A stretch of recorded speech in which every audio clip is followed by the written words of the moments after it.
cleaner future. The challenge is actually no longer whether the transition will happen, but how to negotiate it fairly, sustainably, and also at scale.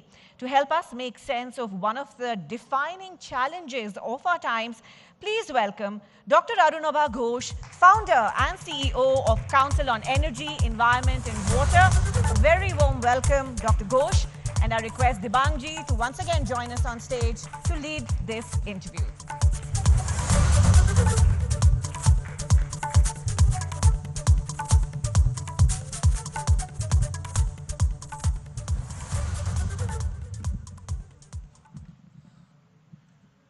नमस्कार, मैं हूं दिबांग और मेरे साथ बेहद खास मेहमान अरुणबा घोष।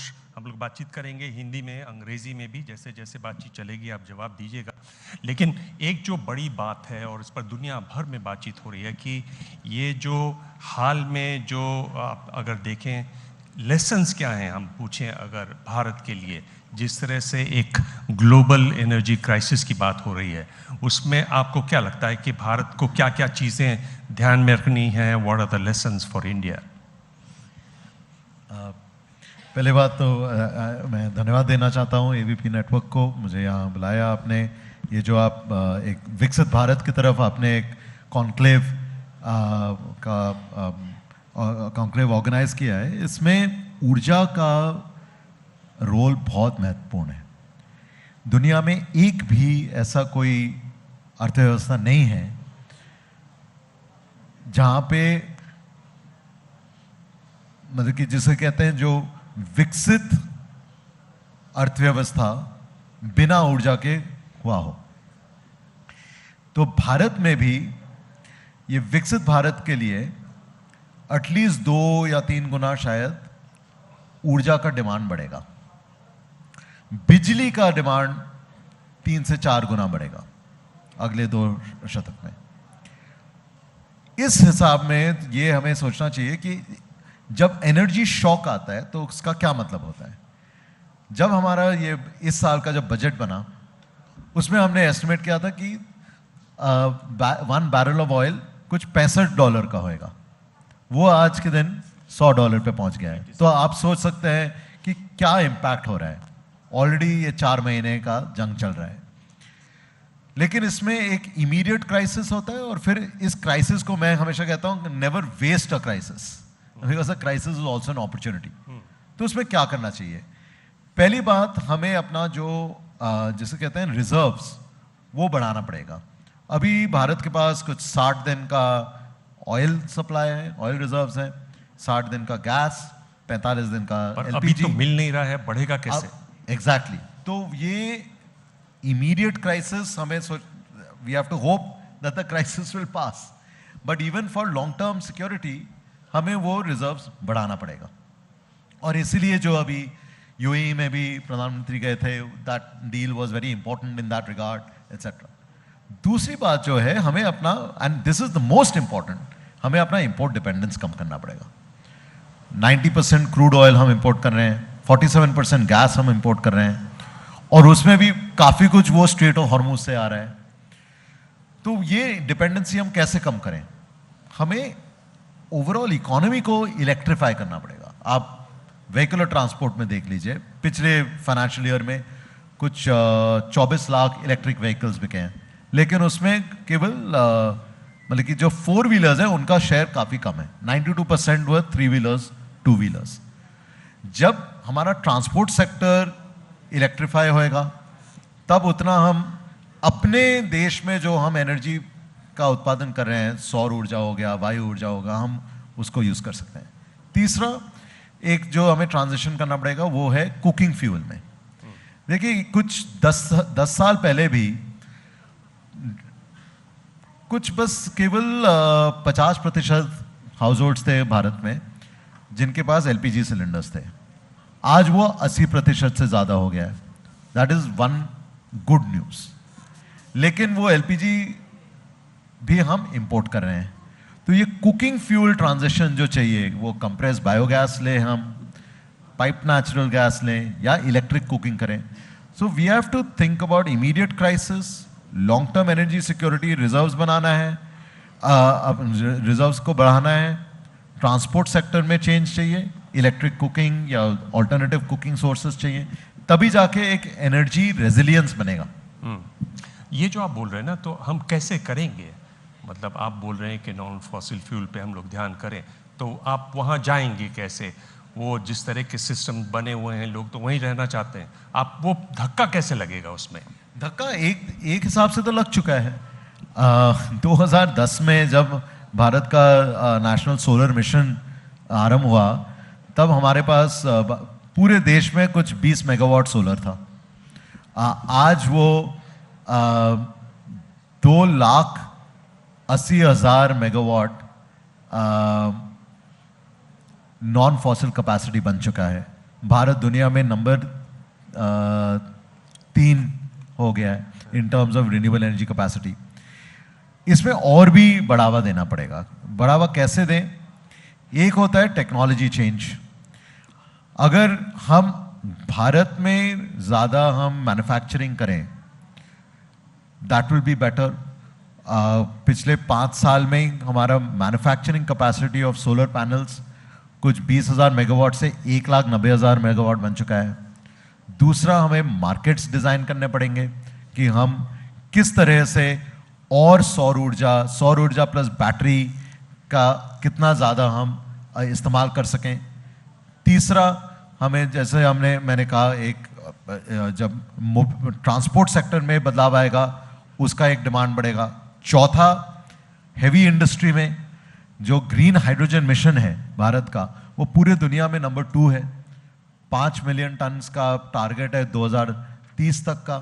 तो ये अलग अलग सेक्टर्स में ये डिमांड आएगा। अभी पीएम सूर्यघर योजना जो है, वो सिर्फ 2 साल पहले उसका उद्घाटन हुआ था। टारगेट था 1 करोड़ घरों में सोलर रूफटॉप लगे। ऑलरेडी 40 लाख घरों में लग चुका है। पीएम कुसुम योजना जो है, वो मतलब कि कृषि सिंचाई योजना, जिसमें सौर ऊर्जा इस्तेमाल किया जाए, सोलर इरिगेशन, वो दुनिया में सबसे बड़ा प्रोग्राम है। तो ये सिर्फ एक बदलाव नहीं आएगा। रिन्यूएबल एनर्जी या नॉन फॉसिल जो एनर्जी है, वो अलग अलग सेक्टर्स में उसका प्रभाव हमें देखने को मिलेगा। बहुत सारे एक्सपर्ट्स मानते हैं ना, जैसे ग्रीन एनर्जी है, डीकार्बनाइजेशन में उसकी बड़ी भूमिका है, पर उसके लिए उसके भी तो रास्ते जो है वो इतना आसान नहीं है।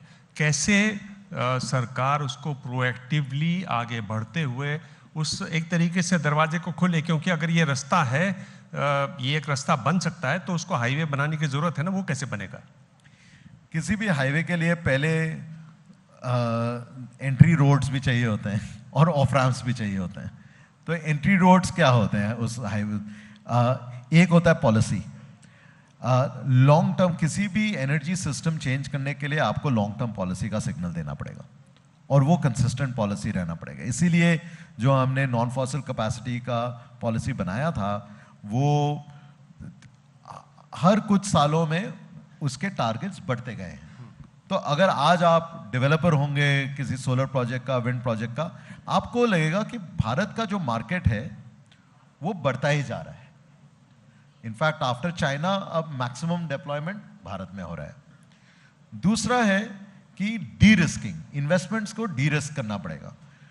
डी रिस्किंग का क्या मतलब हुआ? एक जो बिजनेस रिस्क है वो तो अपना है, लेकिन करेंसी रिस्क हो गया, पॉलिसी रिस्क हो गया, पॉलिटिकल रिस्क हो गया, ये आपके कंट्रोल में नहीं है। तो डी रिस्किंग के इंस्ट्रूमेंट्स चाहिए होते हैं। तीसरा एक जो एंट्री पॉइंट होता है, वो होता है टेक्नोलॉजी एवोल्यूशन। नाउ जब हमारा ये सौर ऊर्जा, वायु ऊर्जा का जो जर्नी शुरू हुआ था, what India was doing was importing solar panels, wind turbines etcetera. अब हमने देखा कि now we can start manufacturing. So promoting that gives more confidence कि ये केवल एक एनर्जी स्विच नहीं है, एक मैन्युफैक्चरिंग स्विच भी है, एक अपॉर्चुनिटी हो जाता है। तो ये सब डिफरेंट ड्राइवर्स हैं। आज हमने एक रिपोर्ट रिलीज किया है, जॉब्स, ये एक 4th अपॉर्चुनिटी हो जाता है। जितने जॉब्स क्लीन एनर्जी में क्रिएट होते हैं, वो कई गुना ज्यादा हैं फॉसिल एनर्जी से। ऑलरेडी कुछ 6.5 लाख जॉब्स क्रिएट हो चुके हैं इन रिन्यूएबल एनर्जी सेक्टर। हमारा एस्टिमेशन है कि वो 45 लाख तक बन सकता है। So jobs, growth, investment is all driving towards sustainability. पर मैं कह रहा हूँ कि क्या ये कहना गलत है? ये बात आप कह रहे हैं कि इस तरह से ये रास्ता हाईवे बनेगा, लेकिन जो सोच है और जिस तरह से हमारी स्कीम्स आ रही हैं वो कहीं ना कहीं पीछे छूट जाती हैं। इन सबको बांध के एक तरीके से जो चीज़ों को आगे ले जाने वाली बात है उसमें हम कुछ सोचते हुए से रह जाते हैं अभी। ऐसा लगता है, आपको नहीं लगता है? कुछ चीज़ों में हम पीछे रह जाते हैं, कुछ चीज़ों में we over achieve than what we imagine.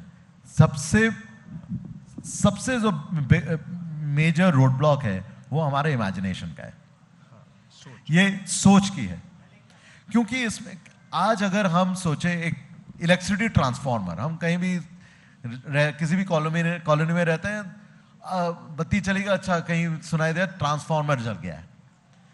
आज का जो इलेक्ट्रिसिटी ट्रांसफार्मर है, वो ट्रांसफार्मर आप देखते हैं वो 100 साल पहले भी वैसा ही दिखता था, लेकिन अगर लेबोरेटरीज में जाएं वही बड़ा सा ट्रांसफार्मर आज आपके उंगली के साइज का होगा। The whole energy system will completely change. Not just कि ये decarbonized energy sources होंगे, digitalized होएगा। भारत में कुछ 250 मिलियन 25 करोड़ स्मार्ट मीटर्स लगाए जाएंगे। वो जो स्मार्ट मीटर्स एक फाउंडेशनल स्टैक बन जाता है, उसके ऊपर जैसे हमारा डीपीआई है, आधार का है, फाइनेंशियल इंक्लूजन का है, एक एनर्जी स्टैक बनेगा इलेक्ट्रॉन्स के लिए। उसके ऊपर नए बिजनेस मॉडल्स बनेंगे कि केवल यहाँ पे आप जनरेट कर रहे हैं और वहाँ पे आप कंज्यूम कर रहे हैं, ये नहीं, आपके अपने घर पे आप जनरेट करिए, आप किसी और के इलेक्ट्रिक व्हीकल को चार्ज करने के लिए आप इलेक्ट्रॉन्स डायरेक्ट ट्रेडिंग करिए। This is a completely different energy system. तो मैं ये कहता हूँ कि ये the future will be not only decarbonized, but it will be digitalized and it will be decentralized.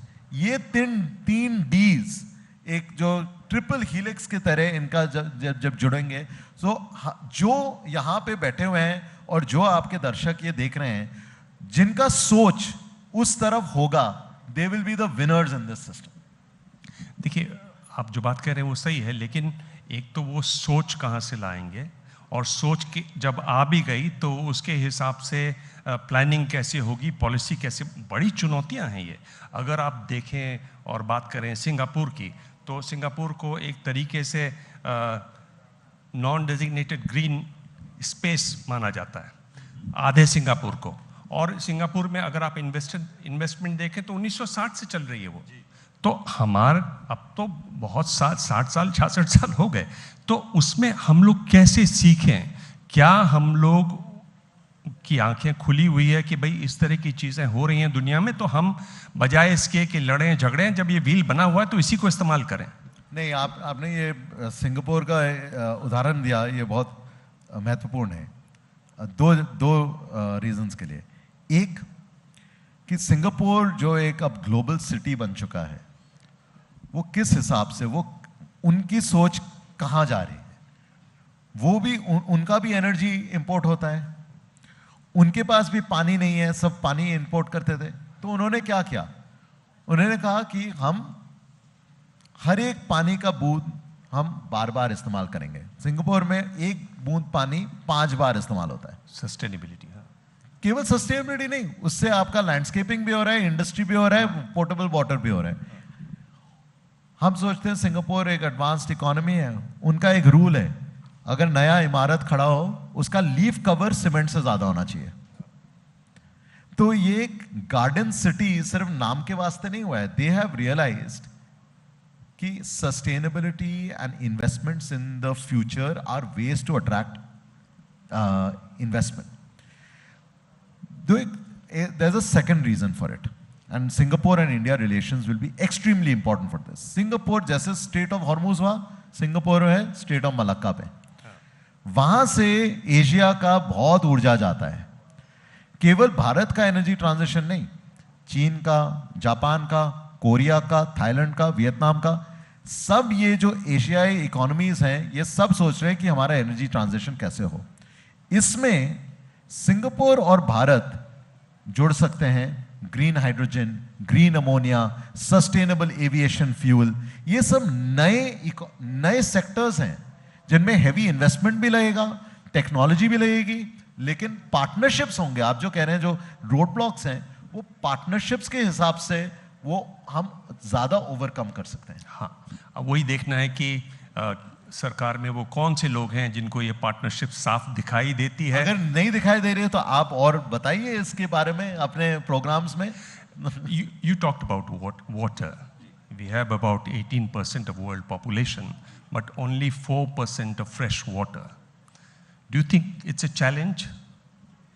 It is a challenge and an opportunity again. मैंने अभी जो मेरा किताब मैंने छापा है, वाटर, नेचर, प्रोग्रेस, पानी, प्रकृति, प्रगति, हमने ये कैलकुलेट किया है कि again circular economy of water, मतलब कि पानी जो हम इस्तेमाल करते हैं उसको वेस्ट वाटर ना मान के उसको अगर हम फिर से रिट्रीट करें और फिर इसको इंडस्ट्री में डालें, डेटा सेंटर कूलिंग में डालें, सिटी लैंडस्केपिंग के लिए लें, हॉर्टिकल्चर के लिए लें, तो उसका एक नया मार्केट कुछ $35 बिलियन का बन सकता है। कुछ 1 लाख नए जॉब्स वहीं पे बन सकते हैं। ये मार्केट आज एग्जिस्ट करता ही नहीं है। तो ये आप सोच लीजिए कि विकसित भारत के लिए एक नया सेक्टर खड़ा हो गया $35 बिलियन का। दूसरा, मैक्सिमम पानी कहाँ इस्तेमाल होता है? कृषि, फार्मिंग में।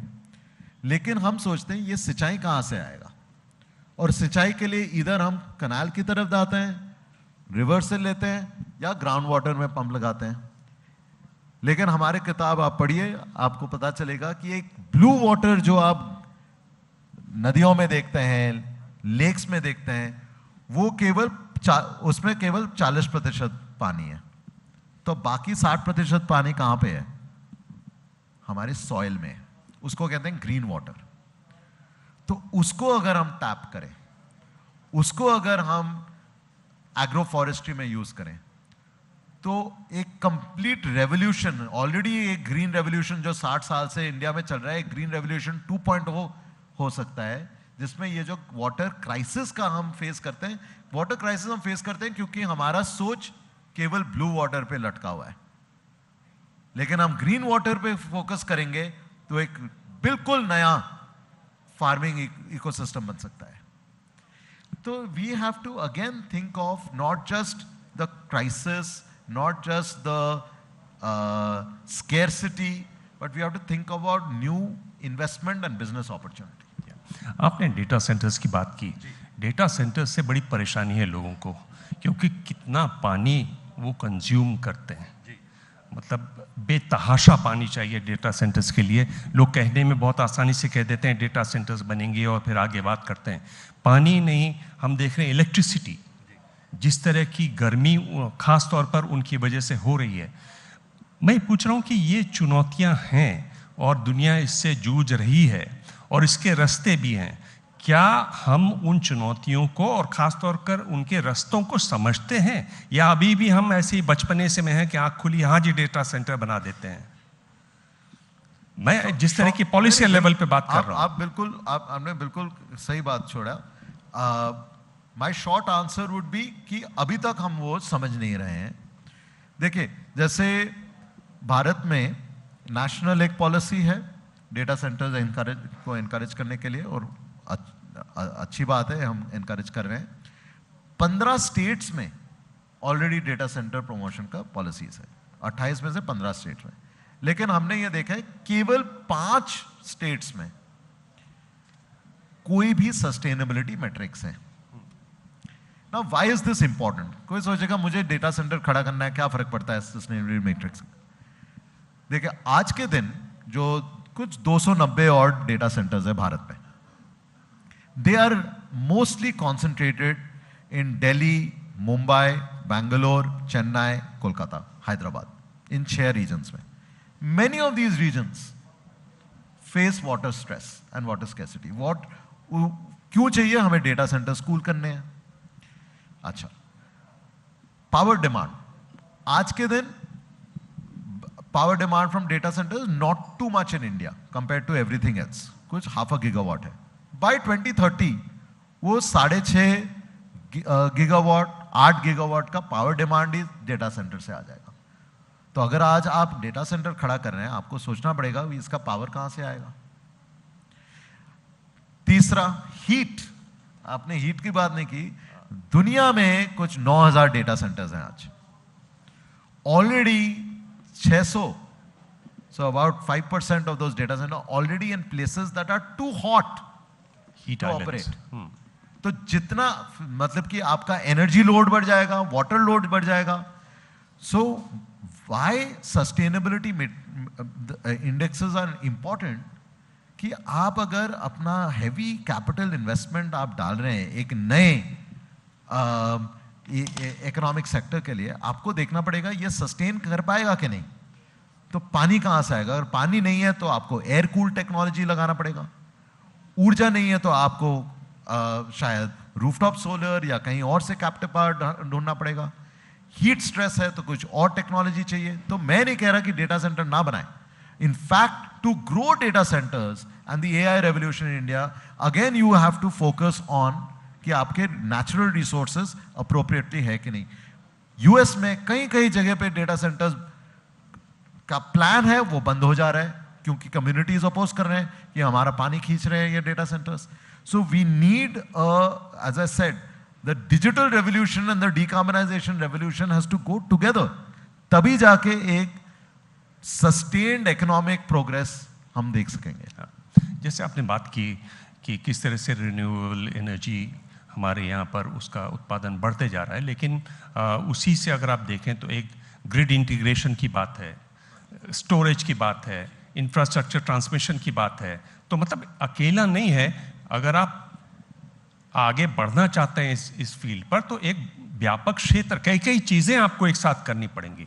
उसमें आप जब पीछे रह जाते हैं तो आपका जो मेन थ्रस्ट एरिया है उसमें आपको बाधा आती है। ये हम लोग देख रहे हैं यहाँ पर। वेरी वेरी इंपॉर्टेंट पॉइंट, क्योंकि आज जैसे again I go back to 2010, क्योंकि तब सोलर मिशन शुरू हुआ था। तब एक कुछ 100 मेगावाट का प्रोजेक्ट लगाने में कुछ 15 से 18 महीने लग जाते थे। आज 500 मेगावाट का प्रोजेक्ट कुछ 8-9 महीने में लग जाता है। That is good, technology is progressing. लेकिन वहीं उसी प्रोजेक्ट में वो ग्रिड कनेक्शन लगाने के लिए, ट्रांसमिशन लाइन लगाने के लिए 2-3 साल लग जाते हैं। तो ये एक 2 स्टेप चल रहा है, एक स्प्रिंट भाग रहा है और एक धीरे धीरे चल रहा है। So we need the grid connection planning in order to absorb the clean energy.